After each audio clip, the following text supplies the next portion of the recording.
오늘 말씀은 가정의 질서에 대한 말씀입니다. 내용은 간단합니다. 아내들은 남편에게 순종하고 남편들은 아내를 사랑하라고 합니다. 그리고 자녀들은 부모에게 순종하고 부모는 자녀들을 화나게 하지 말라는 내용입니다. 남편들은 18절 말씀을 좋아하고 아내들은 19절 말씀을 좋아합니다.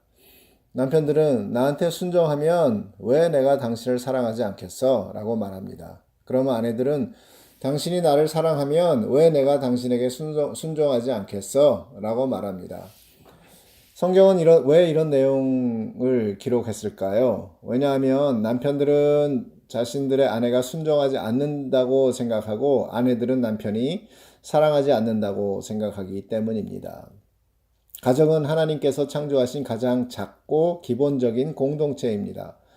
이 작은 공동체들이 모여서 한 사회를 만들고 사회들이 모여서 나라를 만들고 나라들이 모여 세계를 만듭니다. 이 기본적인 공동체가 흔들리게 되면 사회가 흔들리고 나라가 흔들리고 세계가 흔들리게 됩니다. 그래서 사탄은 기초를 이루고 있는 가정의 질서를 깨뜨려서 온 세계의 질서를 흔들고 있는 것입니다. 오늘 말씀을 통해서 하나님이 원하시는 가정의 질서에 대해서 나누겠습니다. 가정의 주체는 남편과 아내입니다. 그런데 오늘날 많은 가정의 주체가 자녀들인 가정이 있습니다. 특히 한국 가정들이 그렇습니다. 가정의 모든 스케줄이 자녀를 중심으로 이루어집니다. 자녀를 미국에 유학 보내고 아내는 남편을 떠나 미국에서 오랜 기간 동안 자녀와 함께 삽니다.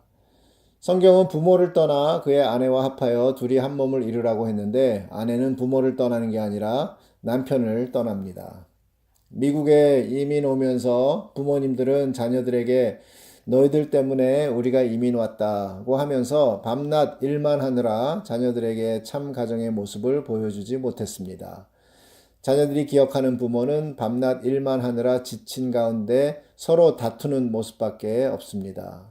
엄마 아빠가 싸우면 아빠는 화가 나서 방에 들어가 혼자 있는데 엄마는 자녀들에게 아빠의 흉을 보면서 불만을 털어놓습니다. 내가 너 때문에 산다. 너만 없었으면 벌써 너의 아빠와 헤어졌을 거다. 라고 말합니다. 자녀들에게는 아빠에 대한 부정적인 생각으로 가득 찹니다. 반면에 어떤 가정은 가정의 주체가 남편과 아내가 아닌 그들의 부모님인 경우도 있습니다. 남편은 아내보다 자신의 어머니의 영향을 더 받습니다.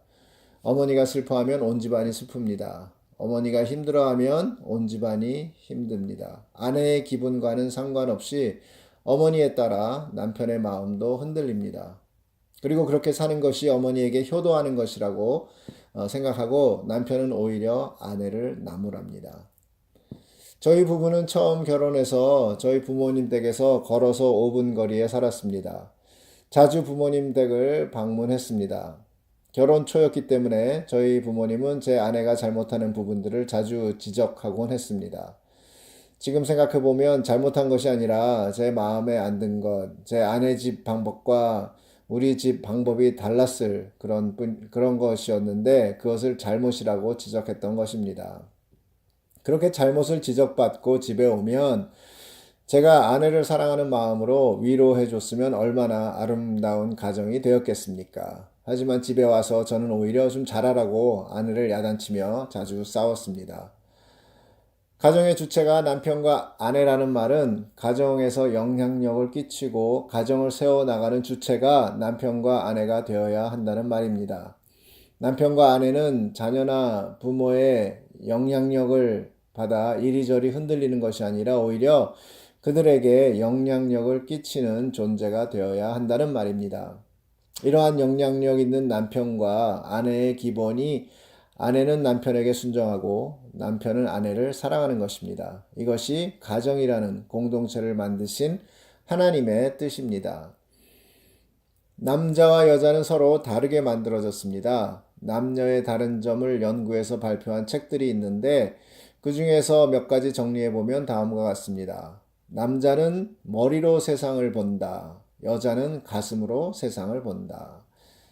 남자는 성취 지향적이고 여자는 관계 지향적이다. 남자는 답을 주기 원하고 여자는 이해를 받기 원한다. 남자는 핵심을 말하기 좋아하고 여자는 주변을 말하기 좋아한다. 영화를 보고 나서 아내가 주인공이 너무 불쌍해. 그러면 남편은 주인공이 죽었어? 살았어? 하고 물어봅니다. 또 남자는 할 말을 미리 생각하고 말하지만 여자는 말하면서 생각을 정리한다. 남자는 문제가 생기면 말이 없어지지만 여자는 문제가 생기면 말이 많아진다. 하나님께서는 남자와 여자를 이렇게 다르게 만드셨습니다. 서로 다르게 만들어서 서로 다른 부분들을 채우며 살게 하셨습니다. 하나님의 창조를 살펴보면 처음 만든 것에 나중에 만든 것들이 채워져서 완벽을 이루는 것을 볼 수 있습니다. 하나님께서 첫날에 빛과 어둠을 나누셨습니다. 둘째 날에 물을 나누어 궁창을 만들어 아래 물과 위의 물로 나누셨습니다. 셋째 날에 아래 물을 나누어 땅이 드러나게 하셨습니다. 그리고 넷째 날에는 해와 달과 별들을 만들어 첫째 날 나누었던 빛과 어둠을 채우셨습니다. 다섯째 날에는 물들의 생물과 하늘의 새들을 만들어 둘째 날 물을 나누어 궁창을 만든 것을 채우게 하셨습니다. 여섯째 날에는 땅의 생물들과 사람을 만들어 셋째 날 드러난 땅을 채우셨습니다. 만약에 하나님께서 셋째 날까지만 만드셨다면 그의 창조는 완전하지 못했을 겁니다. 텅 빈 하늘과 땅과 바다를 생각해 보십시오. 미완성 작품입니다. 남자와 여자의 창조도 이와 같습니다. 하나님께서 먼저 남자를 창조하시고 그 다음에 남자를 완성할 여자를 만드신 것입니다. 텅 빈 하늘과 땅과 바다를 멋진 생물로 채우신 것과 같이 남자의 부족한 부분을 멋진 여자로 채우신 것입니다.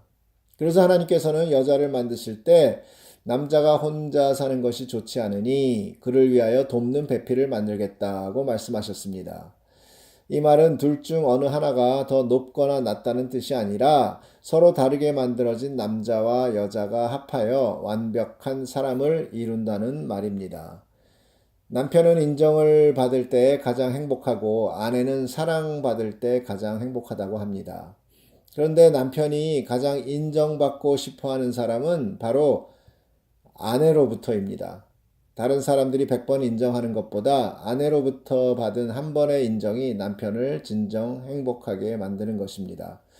저도 마찬가지입니다. 집안에 뭔가 고칠 일이 있으면 일부러 아내 앞에서 연장을 꺼내들고 조용하게 해도 되는데 괜히 부산하게 왔다 갔다 하며 고칩니다. 다 고치고 나서 아내의 당신은 나의 맥가이버야 라는 한마디의 인정이 나의 마음을 기쁘게 행복하게 만드는 것입니다.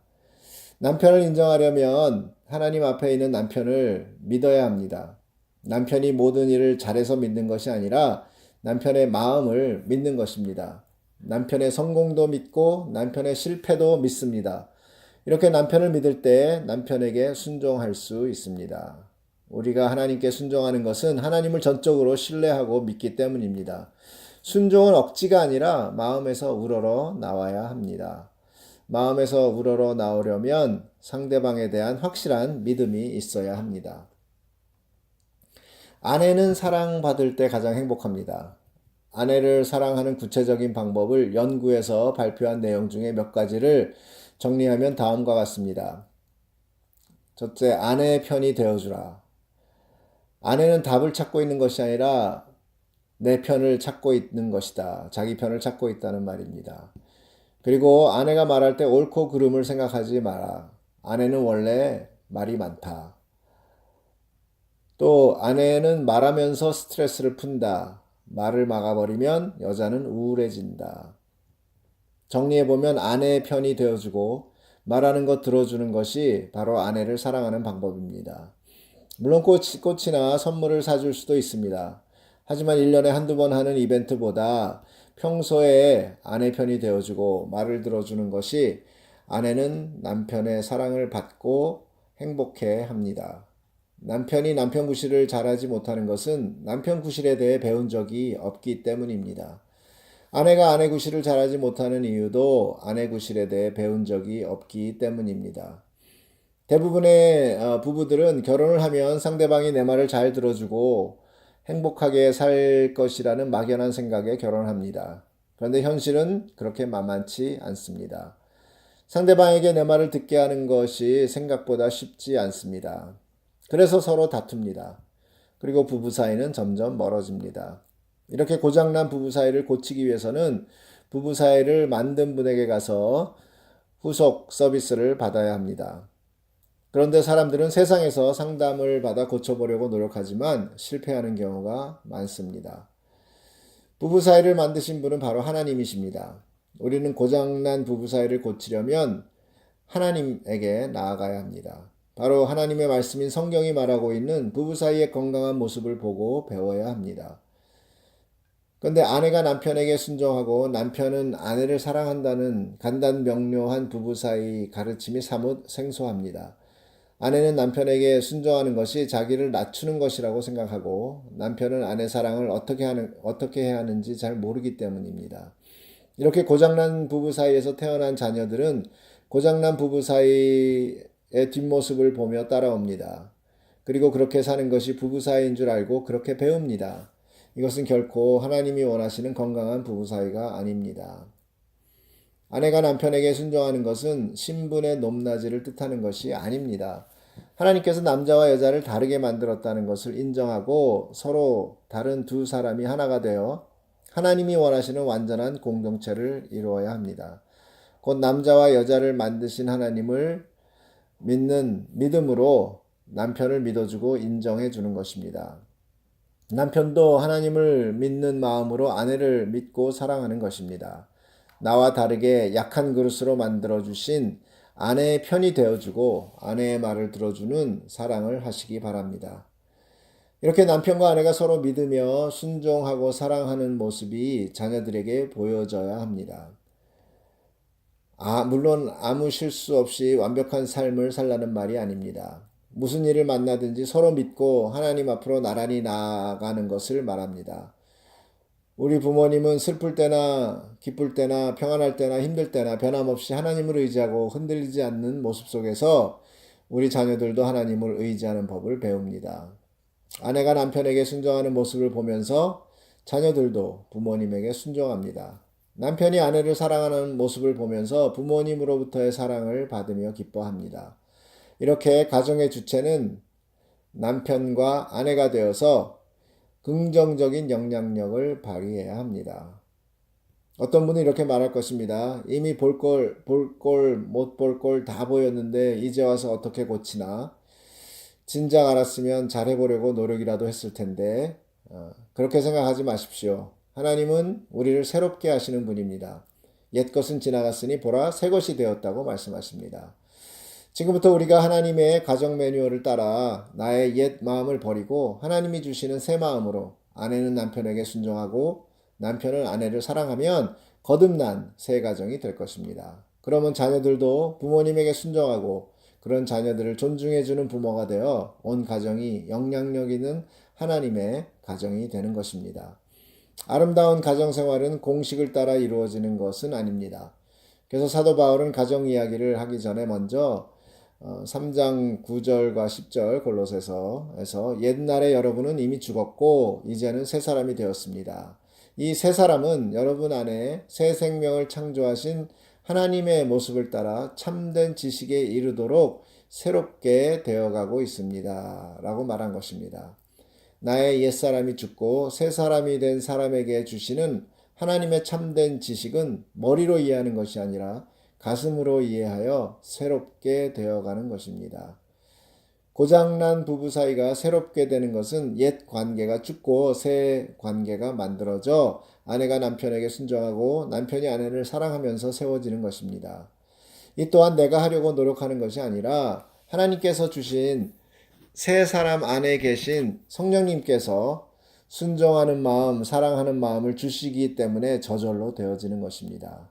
여러분의 가정에 이런 하나님의 축복이 임하길 기도합니다.